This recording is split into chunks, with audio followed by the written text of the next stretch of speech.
Welcome back from the break. I'm Uday Pratap Singh. You're joining us on NewsX's continuous coverage of the Jammu Kashmir Assembly elections. Today is the first phase of polling in J&K of 24 seats. It's a historic day, of course, for Jammu Kashmir. The Union Territory is voting today, of course, after 10 years. Already 11% voting has been witnessed till 9 a.m.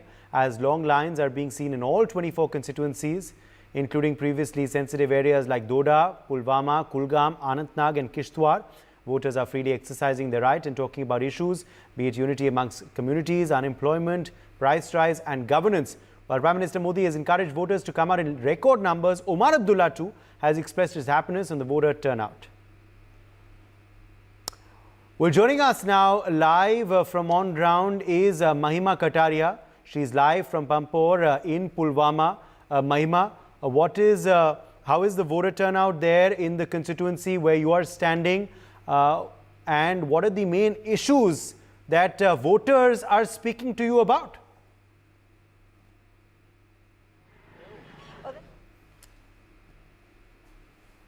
In Jammu and Kashmir, before going to the people and getting the mood of what exactly they voted for, we'll give you a glimpse of what exactly are the colours, whether people are coming or not. We'll give you the ground reality. If I can tell my video journalists to kindly pan into the voting booth that we people are in. If we talk about Pampore, Uday, like in the morning I correctly stated that it is located in Pulwama, and you also correctly pointed out district of Jammu and Kashmir holds an important place in the history and economy of the region. It is called City of Saffrons, as it is one of the few places in India where saffron is cultivated. If we talk about the political significance, so they're here in Pampore Assembly, constituency plays an important role or a key role in Jammu and Kashmir politics. Influence, exactly the election result here often influence the political situation in Pulwama district. If we talk about the electoral contest in Pampore, the constituency is going to witness a tough contest between the NC, the PDP, the BJP and the independent candidates we have with us. People on the ground who have voted in Pampore, will go across to them and ask that what are the basic issues these people have voted for and how these people are feeling after voting and practicing their right after a decade. Sir, मैं आपसे पूछना चाहूँगी, एक दशक बाद अब आप vote कर रहे हैं, सबसे पहले कैसा महसूस हो रहा है वोट करने के बाद? अच्छा महसूस हो रहा था। इससे पहले तो माहौल दूसरे किस्म का था, वो तो अब कोई भी वाकिफ है। तो किन किन मुद्दों पे आपने इस बार वोट किया है? क्या कुछ ऐसे खास मुद्दे रहे हैं? हमारा मुद्दा मेन यही है, for the development of our constituency, first priority. तो जो यहाँ के जी इज्जत अशखास हैं, लोग हैं, उन्होंने एक कैंडिडेट खड़ा किया मोहम्मद मकबूल शाह एज इंडिपेंडेंट। तो हमारा फोकस यही है, जो यहाँ पे बेरोज़गारी है, दूसरे मसाइल हैं, जो हमारा यहाँ पे कारोबार बंद हुआ है, मेन फोकस हमारा यही पे रहेगा। तो उसकी for the development of our constituency, Pampore constituency. Sir, मैं आपसे भी पूछना चाहूँगी, आप वोट करके आए हैं, एक दशक बाद वोट किया है, सबसे पहला कैसा महसूस हो रहा है? बस बड़े चंगा, बहुत अच्छा लग रहा है। तो क्या क्या इन्होंने बोला डेवलपमेंट होनी चाहिए पाम्पोर में, आपको क्या लग रहा है, क्या मुद्दा है? रोजगार मुद्दा है, डेवलपमेंट है? रोजगार का ही मुद्दा है, बेकारी हो गई। अच्छा, क्या तो इससे पहले जो कैंडिडेट था पीडीपी का, उसने कुछ नहीं किया? देखा तक नहीं इधर कभी, हमने 5 साल तक उसको देखा। We have never seen him before, कभी 5 साल तक देखा ही नहीं उसको। उसको ये भी मालूम नहीं कि यहाँ का गांधी आश्रम कहाँ है। अच्छा, ये हाल थे क्या? किसी औरत ने उसको पूछा 2 दिन पहले कि यहाँ का गांधी आश्रम कहाँ है, उसको पता ही नहीं है। सर, आपने वोट किया है, मैं आपसे भी पूछूंगी, अगर आप थोड़ा सा आगे आ जाएं, कैसा आपको महसूस हो रहा है एक दशक बाद वोट करके? बहुत अच्छा लग रहा है। तो आपको कैसा, आपके क्या क्या मुद्दे हैं? क्योंकि सर ने कहा डेवलपमेंट मुद्दा होना चाहिए, रोजगार मुद्दा होना चाहिए, उन्होंने कहा इंडिपेंडेंट कैंडिडेट यहाँ पर है, तो आपका क्या मुद्दा है? यहाँ तो मतलब रोजगार मिलना चाहिए, और क्या यहाँ के ऊपर हमारा यहाँ पत्थर के, तो उसको हमने खड़ा किया यहाँ पे, यहाँ की इज्जत शहरियों ने, पॉलिटिकली नहीं। सर, मैं भी आपसे पूछना चाहूँगी, आपने वोट किया? हाँ, वोट। तो सबसे पहला सवाल ये रहेगा कि वोट करने के बाद, क्योंकि एक डेकेड के बाद वोट है, तो किस तरीके की खुशी, किस तरीके से आप लोग महसूस कर रहे हैं? सबसे अच्छी बात है, आज पाम्पोर के लोग निकले हैं वोट डालने के लिए, क्योंकि इसलिए बदकिस्मती ये है, पाम्पोर कानूशी है, पाम्पोर कानूशी किसी पार्टी ने मैंडेट नहीं दिया। ये पाम्पोर को इतना बदनसीब समझा, इनको गाँव वालों को दिया, पाम्पोर में किसी को मैंडेट नहीं दिया। फिर हमने अपनी बाल बूते पे हमने उठाया किसी बंदे को, इंशाल्लाह रहमान इनको कामयाब हो जाएगा या कोई जो जीतेगा। और दूसरी बात ये है, तो आपको क्या लगता है कि कौन से ऐसे मुद्दे हैं, क्योंकि आपने कहा कि पामपुर में आपने इंडिपेंडेंट कैंडिडेट को उठाया है, सब लोग यहाँ पर इंडिपेंडेंट कैंडिडेट की भी बात कर रहे हैं, तो कौन से ऐसे मुद्दे हैं, कौन सा, क्या डेवलपमेंट है, रोजगार है, एक्चुअल कौन सा ग्राउंड का ऐसा? रोजगार की बेकार ये सारा हिंदुस्तान में है, ये कश्मीर में नहीं है, ये सारे हिंदुस्तान में है। यहाँ ज्यादा पर जब से ये मिलिट्री उठी तब से ज्यादा ही हो गया, तो मगर और मोस्ट हिंदुस्तान में सबसे ज्यादा बेरोजगारी, इसका कश्मीर पे ज्यादा असर पड़ा। जहाँ कौन कोयरी है, यहाँ पे रेत निकाल देते हैं दरिया से, क्रशर्स स्टोन क्रशर्स है, और यहाँ ज़ैफ़रान की सन्नत थी, सब कुछ जवाल में आ गए, किसी ने नजर तक नहीं दी इनको, जो हमारी सन्नत है इनको उबारे। तो आपको लग रहा है कि डेवलपमेंट नहीं, डेवलप कुछ भी नहीं, इसीलिए तो हम मजबूर हो गए। हमें वो मुद्दा नहीं है पॉलिटिकली, दूसरी बात क्या है, लेकिन मेन हमारा फोकस है बेरोजगार नौजवान। आप जहाँ भी नजर घुमाइए बेकार सब बैठे, कोई कारोबार ही नहीं है। यहाँ सबसे रोजगार था पहले ज़ाफ़रान हमारा, वो अब कहीं नजर नहीं आ रहा है। हर एक कहता है जो भी बनता है पिछले 10 सालों में हम करेंगे, किसी किया ही नहीं कुछ।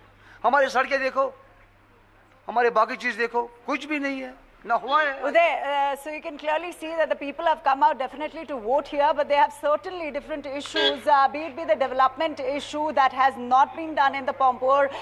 Taking our viewers back in 2014, it was the PDP candidate who won from this very particular constituency, and this time there are 14 candidates who are contesting from Pampur. So definitely it is not the three-sided election, but also there are 14 candidates who are going to decide the fate when it comes to Pulwama. Okay, Mahima, stay with us. In fact, let's go straight across now to Doda. Arzu Seth is joining us there from the Government Higher Secondary School. Arzu, how is the polling been in Doda since the morning? What are the main issues that voters are telling you about, that are resonating with them, that are top of their minds as they cast the button in the EVM today? Well, Uday, right now we are in the Doda East, and if we talk about the voter turnout, it seems to be good, because it's around 30% voter turnout till now, and expecting more voters to come out to cast their votes. And if we talk about the issues, mainly the people are focusing on the issues like unemployment, the peace, security in the region. Also, we have some youngsters with me of Jammu and Kashmir. क्या मुद्दे हैं? आप लोगों ने vote किया है अभी? जी ma'am, हमने वोट किया। सबसे पहले तो मैं आप सब लोगों का शुक्रिया अदा करना चाहूंगा। आपको तो 2 मिनट के लिए मैं डिस्टर्ब करना चाहूंगी। So you can see in the visuals, he is the candidate from DPAP who has just casted his vote in the Doda East constituency, and we will go across him to talk regarding what he is going to do for the constituency, for the Doda, if he is going to be elected. But yes, sorry to disturb you. बताइए आप क्या? Ma'am, सबसे पहले तो मैं आप लोगों का यहाँ पर शुक्रिया अदा करना चाहूंगा कि आप न्यूज़ एक्स की जानिब से दिल्ली से यहाँ पर तशरीफ लाए। सबसे पहले तो आपका खुशामद करते हैं हम यहाँ पे। मैम, सबसे पहले तो जो इस वक्त वोटिंग हो रही है, जोर शोरों से इस वक्त वोटिंग चल रही है हमारे खिते चनाब के अंदर। हर जगह जो है आज फर्स्ट फेज इलेक्शन का चल रहा है। हम क्या है, अगर मुद्दे बात करें, आप यंगस्टर हैं, यहाँ पे अनएम्प्लॉयमेंट किस तरीके से है, क्या चेंजेस देखने को मिले हैं पिछले कुछ सालों में जम्मू कश्मीर? मैम 5 साल से यहाँ पर इलेक्शन नहीं हुए हैं। सबसे पहले तो कम से कम 10 साल बाद ऑलमोस्ट हम यहाँ पर वोट कर रहे हैं। तो हम लोगों को फिलहाल यहाँ पर वोट डालने की ही जो है वो लोग जो है खुशी हो रही है कि हम लोग वोट डाल रहे हैं। सबसे पहले तो हमें यही खुशी है कि हमें वोट डालने का एक वो इख्तियार दिया गया। हमें तो सबसे पहले इख्तियार ही खत्म किया गए थे। स्टेट गवर्नमेंट ने हमसे वो तमाम इख्तियार छीन लिए थे कि हम वोट डालें। सबसे पहले तो हम शुक्रिया अदा करना चाहते हैं कि हमें वोट डालने दिया गया। और यहाँ के मैं अक्सर जवानों को तो डाल दिया है, आपने वोटिंग का राइट का तो इस्तेमाल कर दिया है, लेकिन जो सरकार चुन के आएगी उनसे क्या उम्मीदें हैं? इसमें हमें उम्मीदें फिलहाल सरकार से वो है कि यहाँ के तमाम नौजवानों ने जिन लीडर्स को चुना है, मैं सबसे पहले उन्हीं लीडर्स की बात, मैं किसी तंजीम या किसी जमात के खिलाफ नहीं हूँ। यहाँ पर जितने हमारे शहर के लीडर्स उठे हैं या तकरीबन हम सबका एहतराम करते हैं और हमारे सरों के ताज हैं, हम उनका एहतराम करते हैं, लेकिन हम किसी तंजीम या किसी जमात को ब्लेम नहीं करेंगे। जो है हम उनके खिलाफ बात करेंगे, लेकिन कम से कम मैं यहाँ के जवानों को, यहाँ के जो बुजुर्ग हैं, कम से कम वो सियासी शऊर जो जानने वाले हैं, जानते हैं, पहचानते हैं, इल्मी उनका एक ज़ौक है, वो कम से कम अपने शऊर से काम ले कि हम किसको वोट डाल रहे हैं। कम से कम अपने वो सियासी लेवल पर जिसको चुन रहे हैं, जिस लीडर्स को वो चुन रहे हैं, कम से कम ध्यान रख के वोट करें। तो whom they are voting, they should see their leaders and think about them and then only they should cast their votes. Sir बात करें, आपने वोट डाल दिया है, क्या कुछ मुद्दे थे जिनको ध्यान में रख के वोट डाला? मैम काफ़ी सारे मुद्दे थे, जैसे डेवलपमेंट यहाँ पे रुक गई थी, उसके अलावा जॉब्स वगैरह जो थी वो हम अगर अपनी कोई आवाज़ आगे पहुँचाना चाहते थे, हमारे पास कोई एक वो प्लेटफॉर्म नहीं था जिसके थ्रू हम अपनी आवाज़ आगे पहुँचाते। इसके लिए इलेक्शन बहुत ज़रूरी थे। जो 10 साल बाद यहाँ पे इलेक्शन होने जा रहे हैं, जो आज हो रहे हैं, और अच्छे इस वक्त देखा जाए तो 33% इस वक्त इलेक्शन हो रहे हैं यहाँ पे, अभी तक वोटिंग हो चुकी है। और ठीक है कि आगे कम से कम हम उम्मीद करते हैं कि जो भी अब सरकार आएगी वो हमारी परेशानियाँ, जो डेवलपमेंट का काम रुका हुआ था, जो यहाँ पे जॉब्स वगैरह रुकी हुई थी, उनके लिए कोई प्रॉपर स्टेप उठाएगी। हमेशा से देखा गया है कि वोटर टर्नआउट जो है, जो लोग हैं वो बहुत कम घर से बाहर निकलते थे जम्मू में, लेकिन आज हम देख रहे हैं किस तरीके से लंबी लाइन जो है वो लगती हुई नजर आ रही है। क्या है ये बदलाव है? डर का माहौल कम हुआ है, इस वजह से ऐसा हो रहा है? नहीं मैम, 10 साल के बाद वोटिंग हो रही है, लोगों के राइट्स जो थे वो छीने जा रहे थे। जो यहाँ पे लोग, किसी को पब्लिक परेशान थी, अपने वो जो उनकी वो परेशानियां थी वो किसी के सामने जाहिर नहीं कर पा रही थी, उस वजह से आज जब एक मौका मिला है हमको कि हम एक सरकार चुने और एक ऐसी सरकार चुने कि अपने मत अधिकार करने का, और ये लंबी कतारें जो हैं ये बहुत एक अच्छा दृश्य है, और उम्मीद करते हैं कि ये दृश्य जो है दिन भर आज आता रहेगा। फिलहाल के लिए thank you very much Aarzoo and Mahima for joining us with those ground reports. Let's quickly throw this open. Joining us at this point is Vinita Hariharan, BJP spokesperson. Also with us live is Ikram Sandhu, spokesperson of the Congress Party. Nasir Lone, spokesperson of the NC, joins us live. Lalit Ambardar, activist, is also with us on the broadcast. Lalit Ambardar, let me begin with you first. Which do you believe are emerging to be as the decisive issues this Jammu and Kashmir Assembly election of 2024? Well, as a Kashmiri activist, Kashmiri Hindu, I don't think these elections make much of a difference for Kashmiri Hindus in exile. Imagine we are supposed to be voting for the constituencies which were forced to abandon 32 years ago. Interestingly though, sorry to quickly interject there, Lalit, there is a provision this time for displaced Kashmiri Pandits also to vote. So that's an interesting new, yes. What I'm saying.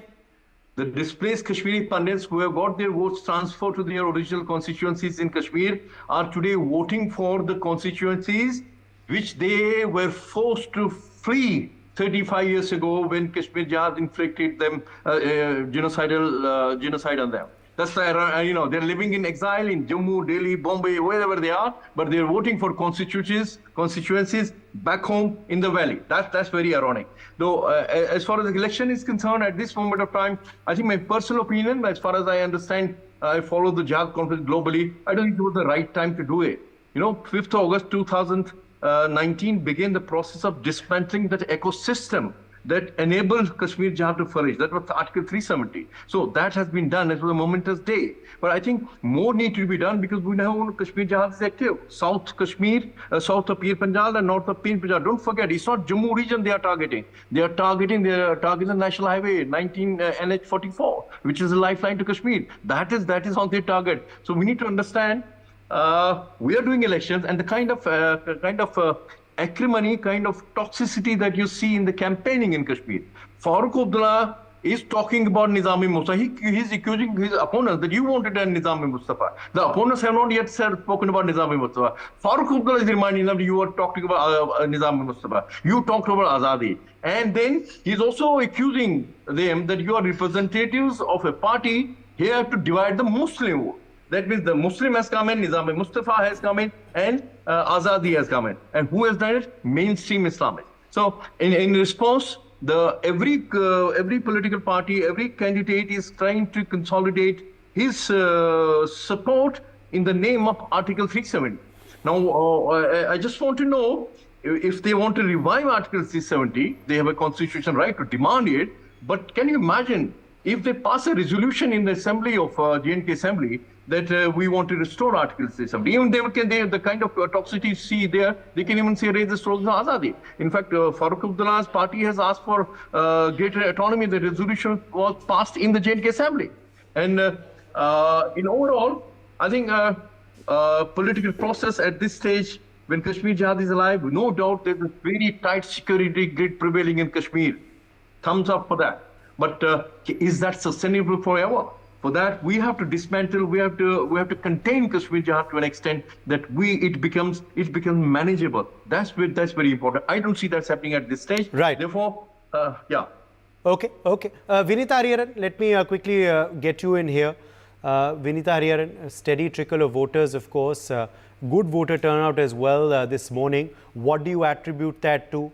What does this really mean for the mandate that we will get to see on the 8th of October? And as far as you're concerned, Vinita, which do you believe are the issues that you are hopeful for will lead to a mandate for the BJP? Yes, thank you for having me here. Absolutely. It's a great resurgence in confidence of the people and the restoration of the people's mandate in Jammu and Kashmir after several years of violence and terrorism that the valley has seen for such a long time. And the agenda this time for the BJP would be Vikas, as always, as has been across the country, and the kind of developmental narratives that have been set, and not only narratives, what has been set and rolled out in action. If you look at the kind of skilling that has been given to the youth, the women empowerment with the abrogation of Article 370, the restoration of rights for women, the 50% reservation for women in the Panchayat Raj institutions, the training to the youth, and all of that, and then the road facilities, infrastructure facilities that have been given to the valley under the Pradhan Mantri Gram Sadak Yojana, the Pradhan Mantri Kaushal Vikas Yojana, the training to about 1.2 lakh youth under Kaushal Vikas Yojana. Then the investment proposals, the industrial policy that was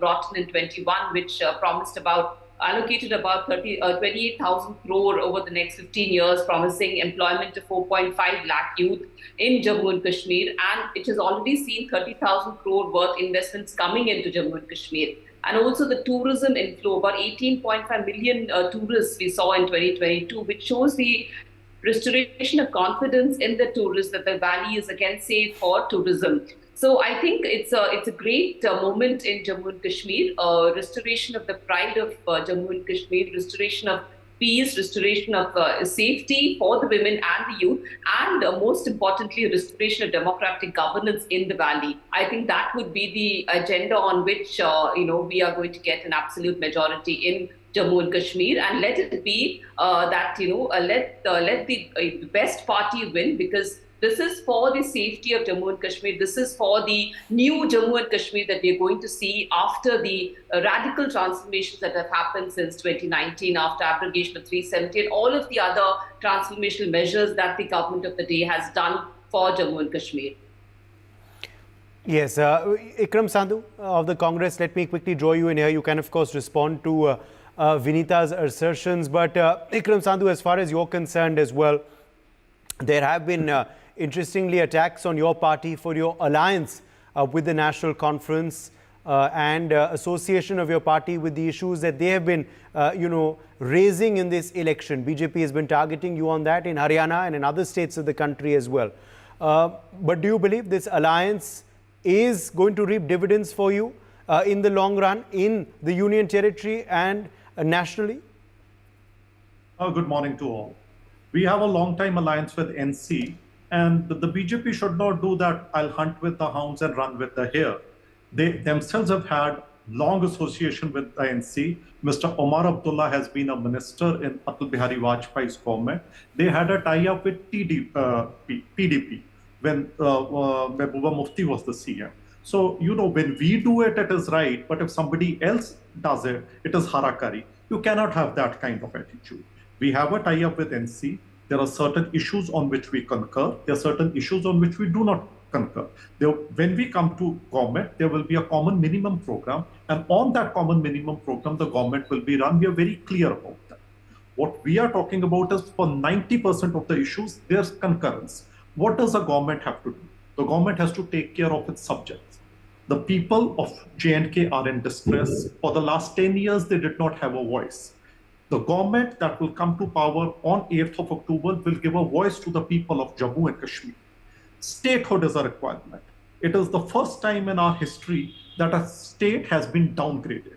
You had union territories which used to get a status of a state. For the first time, it has happened that a state has been made into a union territory. So this aberration has to be corrected. The Supreme Court has also concurred to this. So that is another demand we have. Unemployment. There is rampant unemployment in the whole state. That has to be taken care of. That is something we have talked of in our manifesto, that eligible youths will be given 3,500 rupees per month, and the government will work towards giving employment to them. The landless laborers who till the land will be given 4,000 rupees per month so that they can sustain themselves. And government land can be given to them on a 99 years lease so that they can till it. Eligible women will be given 3,000 rupees a month. The MSP of Apple has to be minimum 72 rupees. Okay. When we buy it in the market for 200, 250, 300 rupees, why can't Kashmiri Apple have a MRP of 72 Okay, so that's your manifesto, and those are the other issues, of course, that you believe are going to, work with the people. Nasir Lone, let me bring you in here of the National Conference. Nasir Lone, as far as, of course, this alliance is concerned, is it translating into coordination by your workers, and do you believe votes will transfer to respective candidates wherever they are contesting in this alliance? Also, Nasir Lone, as far as, of course, the higher voter turnout is concerned and the good number of people we are seeing since morning today, BJP says that's because of their policies in the center and the free and fair atmosphere that they've created. Do you believe that's a fair assertion? I think, first of all, good morning to all of you, and a big congratulations to the people of Jammu and Kashmir who are exercising their right to vote after a long gap of 10 years.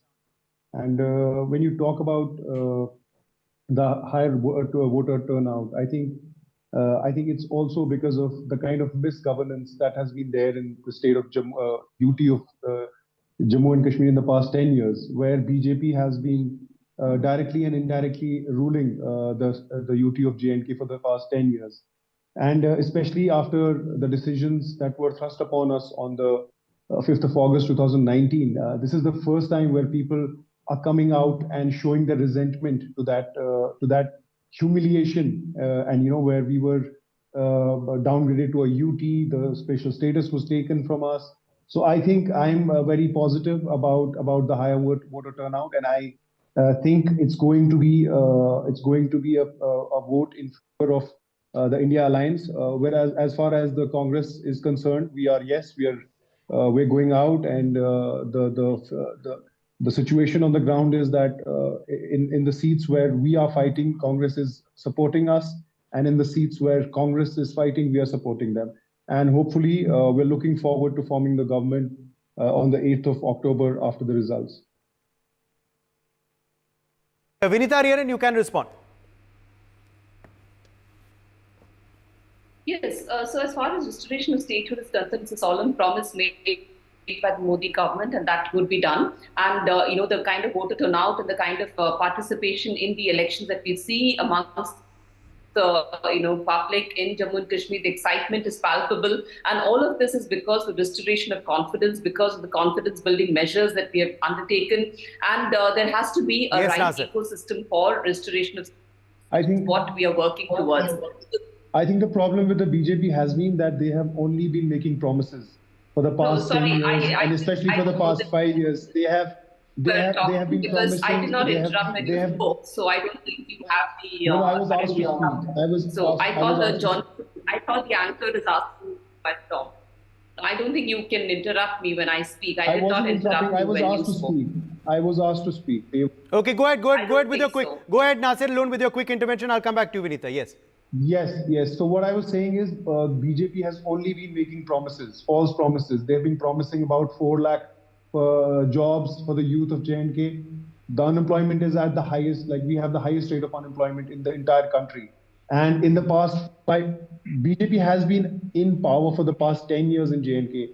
First, they were running a government, then they have been ruling through the center. And even if they have failed, if they have failed to deliver all these promises in the past 10 years. It is just a random numbers that they throw. It is just fake promises that they make when it comes to employment, when it comes to private investment. We have not seen anything at all till now. So false promises is the forte of the Congress and not the BJP.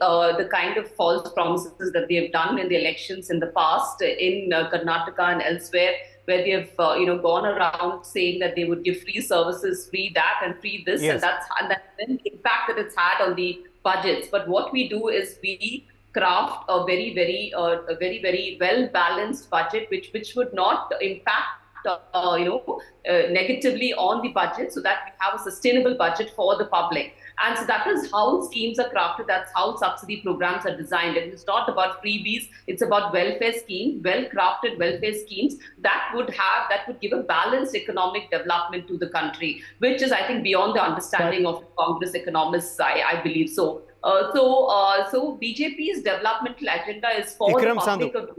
Yeah, we'll see the results that come out. Can I now respond, because you have made a direct allegation on the Congress? I'll just take one small example. The petty-mindedness that the BJP has.